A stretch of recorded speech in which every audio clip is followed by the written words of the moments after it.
ہمارا چینل فیضان پنجتن کو سبسکرائب کریں، لائک کریں، بیل آئیکن بٹن کو دبائیں۔ السلام علیک یا نبی اللہ صلی اللہ تعالی علیہ وسلم۔ حضرت عبداللہ ابن عباس رضی اللہ تعالی عنہ سے روایت ہے، آپ کا قول ہے کہ نمازی کی موت پر 40 دن تک وہ زمین روتی رہتی ہے جہاں اس نے سجدہ کیا ہے۔ حضرت عبداللہ ابن عباس کا قول ہے، آپ فرماتے ہیں کہ جس جگہ پر نمازی نے سجدہ کیا ہے، پھر اگر قضائے الہی کے تحت اس نمازی کا انتقال ہوتا ہے تو وہ جگہ جہاں اس نے سجدے کیے ہیں، اس کی موت پر وہ جگہ 40 دن تک روتی رہتی ہے۔ حضرت عطاء الخراسانی رضی اللہ تعالیٰ عنہ کا قول ہے کہ بندہ جب زمین کے کسی ٹکڑے پر سجدہ کرتا ہے تو وہ ٹکڑا قیامت میں اس کے عمل کی گواہی دے گا۔ جہاں ہم نے سجدے کیے ہیں وہ جگہ ہمارے اس عمل کی قیامت کے دن اللہ کی بارگاہ میں گواہی دے گا کہ پروردگار اس نے مجھ پر سجدہ کیا تھا تیری بارگاہ میں، اسے تو معاف فرما دے، اور یقیناً اللہ تعالیٰ اس گواہی کے تحت ہماری مغفرت فرمائے گا۔ اور اس کی موت کے دن وہ ٹکڑا روتا ہے، وہ جگہ اس کی فرقت میں، اس کی جدائی میں روتا ہے۔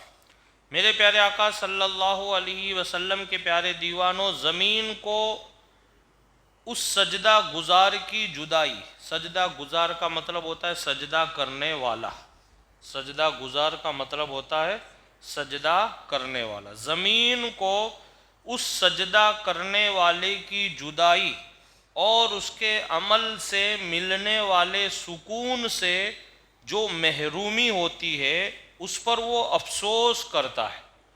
اب آپ اندازہ لگاؤ کہ ایک جگہ پر جہاں نمازی سجدہ کرتا ہے تو اس جگہ کو بھی اس کے سجدے کی برکت سے سکون ملتا ہے۔ اب جب جگہ کو سکون ملتا ہے تب آپ اندازہ لگائے کہ نمازی کو اللہ کتنا سکون عطا فرمائے گا۔ اگر وہ سجدہ کرتا ہے تو اس جگہ کو اللہ سکون عطا کرتا ہے تو خود نمازی کو اللہ کتنا سکون عطا فرمائے گا۔ نماز میں اللہ نے اتنی برکتیں رکھی ہے، تو لہٰذا اس کے عمل سے ملنے والے سکون سے، اب وہ ظاہری بات ایک آدمی سجدہ کرتا تھا، اب اس کا انتقال ہو گیا، اب وہ سجدہ وہاں نہیں کرے گا، ہاں یہ الگ بات ہے دوسرا آدمی کرے، لیکن وہ تو نہیں کرے گا، تو اس کو اس سے جو سکون مل رہا تھا تو وہ سکون بند ہونے کی وجہ سے وہ افسوس کرتا ہے کہ اب یہ نمازی سے جو مجھے سکون تھا وہ اب بند ہو گیا، اس پہ وہ افسوس کا اظہار کرتی ہے وہ جگہ۔ لہٰذا اس سجدہ کرنے والے کی جدائی میں گریہ و زاری کرتی ہے، وہ جگہ روتی رہتی ہے جب اس کی موت ہو جاتی ہے۔ لہٰذا ہمیں کوشش کرنی چاہیے کہ زمین کے چپا چپا پر ہم سجدوں کے نشان چھوڑیں، تاکہ یہ نشان کل بروز قیامت اللہ عز و جل کی رضا کے حصول کرنے کا ہمارے لیے ذریعہ ثابت ہو جائے۔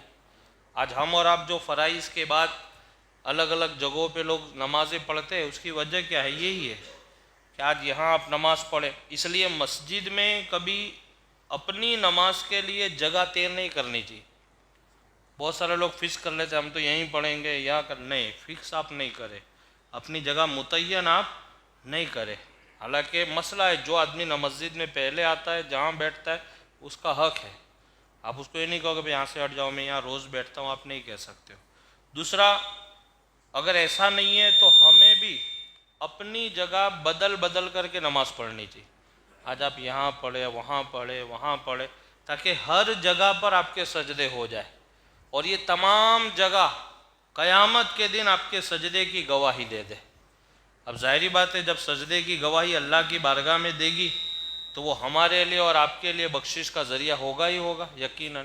تو لہٰذا اچھا گھر میں بھی اگر آپ نماز پڑھتے، بہت سارے لوگ ہیں کہ نوافل بھی پڑھتے، بہت سارے لوگ سنتیں گھر میں پڑھ کے آتے، وہ بھی ایسا کرے. کبھی آپ یہ روم میں پڑھے، کبھی وہ کونے میں پڑھے.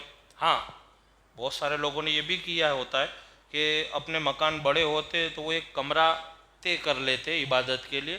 اچھی بات ہے، وہ کرنا بھی چاہیے، وہ منع نہیں ہے. بلکہ خود سرکار دو عالم صلی اللہ علیہ وسلم کا فرمان عالی شان ہے کہ اپنی مکان میں ایک جگہ ایسی طے کر لو جہاں تم عبادت کرو، جہاں تم عبادت کرو. وہ سرکار کا فرمان عالی شان ہے.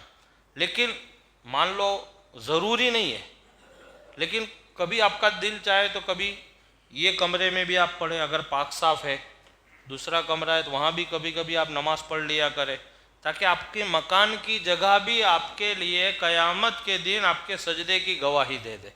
مسجد میں تو آپ آتے ہی الحمدللہ فرض کی ادائیگی کے لیے، اور مسجد میں بھی آپ ایسا عمل کریں، کبھی آج یہاں کبھی وہاں، یہ وہ الگ الگ جگہ پہ آپ نماز پڑھنے کی کوشش. اچھا اس میں ایک بات کا یہ لحاظ رکھیں، کبھی کبھی ہم سے بہت سارے لوگوں سے غلطیاں ہو جاتی ہے کہ جب ہم فرض نماز کے بعد نکلنے کا ہوتا ہے تو سب سے پہلے آپ یہ دیکھ لیں کہ پیچھے کوئی نماز تو نہیں پڑھتا ہے.